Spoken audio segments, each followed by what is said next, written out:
Hello everybody and welcome back to Lost Planeswalker. You're here with me, Jesse, the Lost Planeswalker, and today we have another deck upgrade guide from Bloomburrow with Peace Offering. This is the group hug commander, and let's dive right in and look at those two commanders in this deck. So the face commander, of course, is Miss Bumbleflower, and we also have Mr. Foxglove. Two very unique commanders that I think could make for very fun gameplay. Miss Bumbleflower is 1 green, white, blue, legendary creature, rabbit, citizen with vigilance, and whenever you cast a spell, target opponent draws a card. You put a +1/+1 counter on target creature, it gains flying until end of turn, and if this is the second time this ability has resolved this turn, you draw 2 cards. So you are essentially giving opponents cards whenever you cast spells, but you're also putting +1/+1 counters on your creatures and giving them flying. Not only can you use this during your turn to attack, but you can also use this defensively to give your things flying to block stuff that's coming at you. Miss Bumbleflower is no slouch either. Only casting a couple of spells, you can really buff up her power and defense, making her a great blocker. So let's look at Mr. Foxglove here. 2 green, white, and a blue, legendary creature, Fox Rogue with lifelink. Whenever Mr. Foxglove attacks, draw cards equal to the number of cards in defending player's hand minus the number of cards in your hand. If you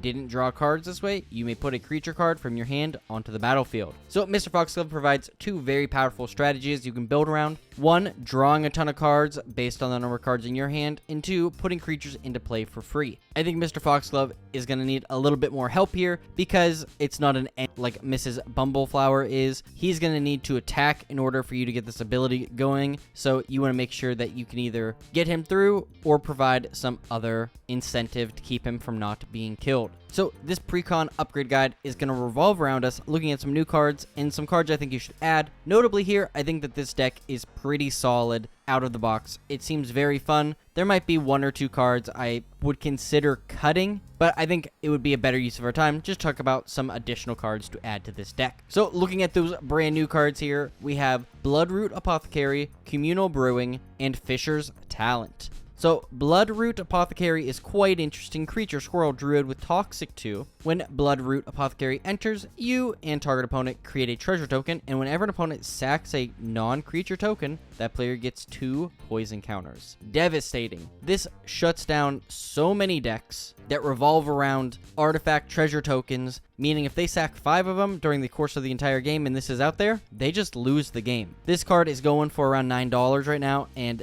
I think that this is a card to definitely look out for. Communal Brewing here is 2 in a green enchantment. When it enters, any number of target opponents each draw a card and put an ingredient counter on it, then put an ingredient counter on it for each card drawn this way. So you can get a total of 4 ingredient counters, and whenever you cast a creature spell, that creature enters with X additional +1/+1 counters on it, where X is the number of ingredients counters on Communal Brewing. This card can scale. Maybe you want to be friendly. This is a group hug deck. Give some people some cards or not. And then your creatures just get so massive when they enter. Think of casting this, then casting Miss Bumbleflower, and her entering in as a 5/9 for 4 mana. That's just insane. Communal Brewing also I think is going to be a card to look out for. And Fisher's Talent, 2 green, blue, one of my favorite class enchantments we got from this set overall. And at the beginning of your upkeep, look at the top card of your library, you may reveal it. If it's a land, create a 1/1 blue fish creature token. If you revealed it this way, then draw a card. Next, to get it to level 2 for just a green and a blue, if you'd create a fish token, create a 3/3 blue shark creature token instead. And then at level 3 for an additional 4 mana, if you would create a shark token, created 8/8 blue octopus creature token instead. This is so much fun. If you have a land on top, it just gets bigger and bigger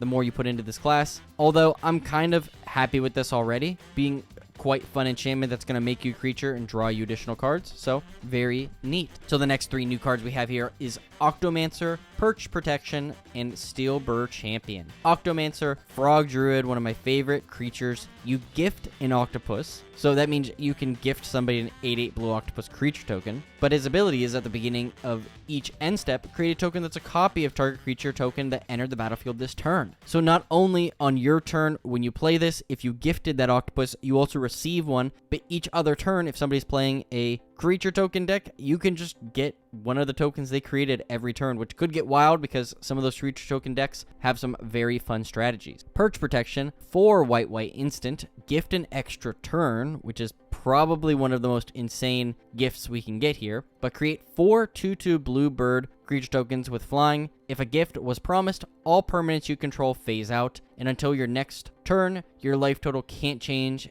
and you gain protection from everything. Exile Perch Protection. This could be a very, very interesting way. Give somebody an extra turn, then you just phase out and don't care until it's their turn. All your stuff changes. You really can't lose the game here too easily, and it seems honestly like a very fun spell. And then Steel Bird Champion, 2 and a white, creature mouse soldier with offspring for 1 and a white. Vigilance, whenever an opponent casts a non-creature spell, put a +1/+1 counter on this creature. For an additional 2 mana, you get to create a copy of this creature, and both of them get bigger whenever opponents cast non-creature spells. Seems like a very, very cool card here. This ability is busted in any creature you see that has an ability similar to this. They just get so big every game, especially in Commander. So I think that this is a very fun add. And lastly, the last 2 cards we have here are Tempt with Bunnies and 20-Toed Toad, which again, the names in this set are just excellent. So Tempt with Bunnies is a sorcery that has Tempting Offer. You draw a card and create a 1/1 white rabbit creature token. Then each opponent may draw a card and create a 1/1 white rabbit creature token. And for each opponent who does, you draw a card and you create a 1/1 white rabbit creature token. So you may give everybody a card and a rabbit, and you may be able to get 4 card draw and 4 rabbits for just 3 mana, which seems very good. Now again, this is the group hug effect that white has, which is, hey, everybody else benefits pretty well. So maybe it's not the best card, but in this group hug deck, it surely is. And lastly here, we have 20-Toed Toad, 3 and a blue, creature frog wizard with your maximum hand size is 20. Whenever you attack with 2 or more creatures, put a +1/+1 counter on 20-Toed Toad and draw a card. And whenever 20-Toed Toad attacks, you win the game if there are 20 or more counters on it, or you have 20 more cards in hand. Now, there's a lot of room for opponents to react, so you're basically just going to be drawing a ton of stuff with this card, but still, it seems like a very fun frog, and is definitely going to go in some of my decks. So, like I mentioned before, let's dive right in and talk about some other really good cards that I think power up this deck way stronger than it already is. But before we do so, I would just like to say, if you aren't subscribed to my channel, please consider doing so. It would mean the world to me. So, the first 3 cards we have here are Burgeoning, Burke, Long Ear of the Law, and Consecrated Sphinx. Burgeoning here, one of the best single mana enchantments. Whenever an opponent plays a land, you may play a land from your hand onto the battlefield. You're going to be having a lot of card draw with Miss Bumbleflower. A great way to take advantage of that is playing additional lands, especially if you're drawing your opponents more cards. You're probably going to be drawing them a lot of lands as well. Burke, Long Ear of the Law, 4 green, white, ledger creature, rabbit soldier with vigilance. When it enters, put a +1/+1 counter on each of up to 2 target creatures, and whenever a creature you control with a +1/+1 counter on attacks, double the number of +1/+1 counters on it. Which is great because Miss Bumbleflower is going to be placing a lot of counters over the course of this game, so a great way to just double up all of that. And then Consecrated Sphinx. Again, we have a similar effect here with 4 blue creature Sphinx flying. When an opponent draws a card, you may draw 2 cards. So every time you have an opponent draw a card, you're going to be drawing 2, meaning if you cast 2 spells, you will draw 6 cards just having Consecrated Sphinx on the battlefield, which is insane. So very, very good card that I think should go in this deck no matter what. Next up, we have Dusk Legion Duelist, Fairy Mastermind, and Fathom Mage. All these cards are, again, just so good in this deck. Dusk Legion Loyalist for a single 1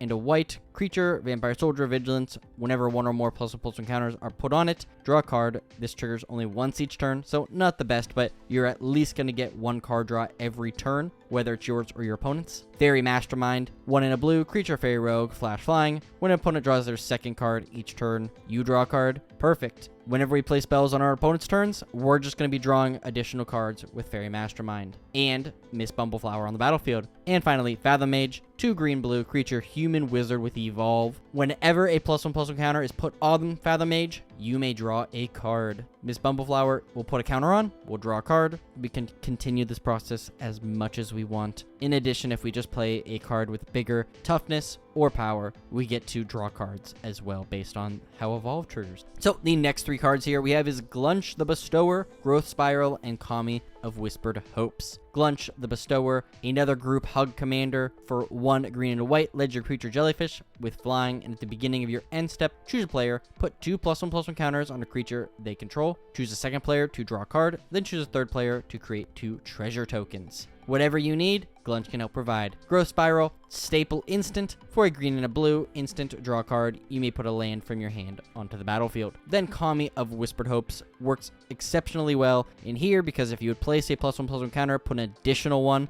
on a permanent whenever you place a counter, then you can tap it to add X mana and any one color, where X is this creature's power. Meaning if you can get this buffed up very high, you can generate a ton of mana with it to do whatever you need.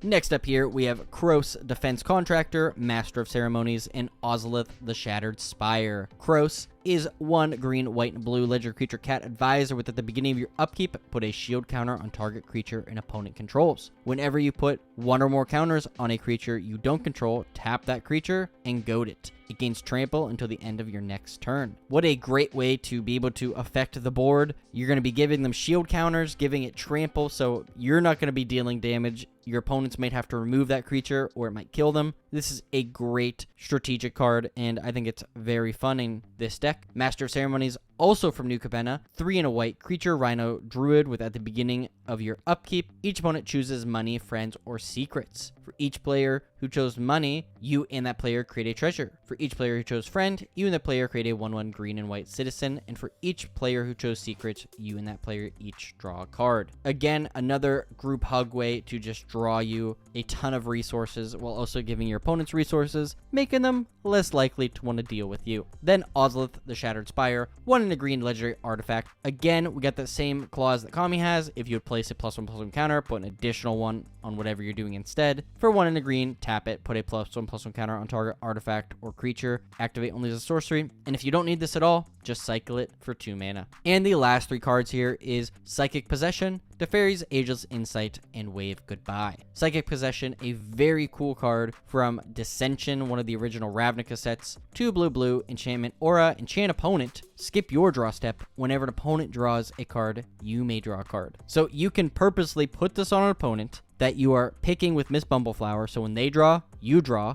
and then whenever you cast spells and you activate Miss Bumbleflower, you draw additionally, and of course, if that player is playing something like blue, or one of the opponents you know is purposely playing a very heavy draw deck, guess what? You get to draw a ton of cards along with them. So a very, very fun card that I don't think gets to see enough play. We have Teferi's Ageless Insight next, 2 blue, legendary enchantment. If you draw a card except the first one you draw in each of your draw steps, draw 2 instead. This just doubles up all of our card draw, very similar to Consecrated Sphinx and just making it get out of hand very quickly with how many cards we get. And then lastly, we have Wave Goodbye, 2 blue, sorcery, return each creature without a +1/+1 counter on it to its owner's hand. This is superiorly great in Miss Bumbleflower because we're going to be casting so many spells, we can give all of our creatures +1/+1 counters, and this acts as a one-sided board wipe that we can probably use to win the game. So very, very fun. And with that, I would just like to say thank you so much for watching. Let me know in the comments down below what you thought about this deck. Have you played it a couple of times and found some cards that just don't work? You know, let me know in the comments down below. Honestly, looking through it, I thought it looked pretty great. You know, like I said, there was a couple cards I thought could be pulled, but not enough to make it a big part of this video. In addition, if you would please leave a like, share this video with a friend, and subscribe. That would mean the world to me, so thank you, thank you, thank you. Now, today's Scryfall card of the day is a two-parter here. We have Seraph of New Capenna. The angel had vowed to protect New Capenna. She was determined to uphold that vow no matter the cost. And then we have Seraph of New Phyrexia.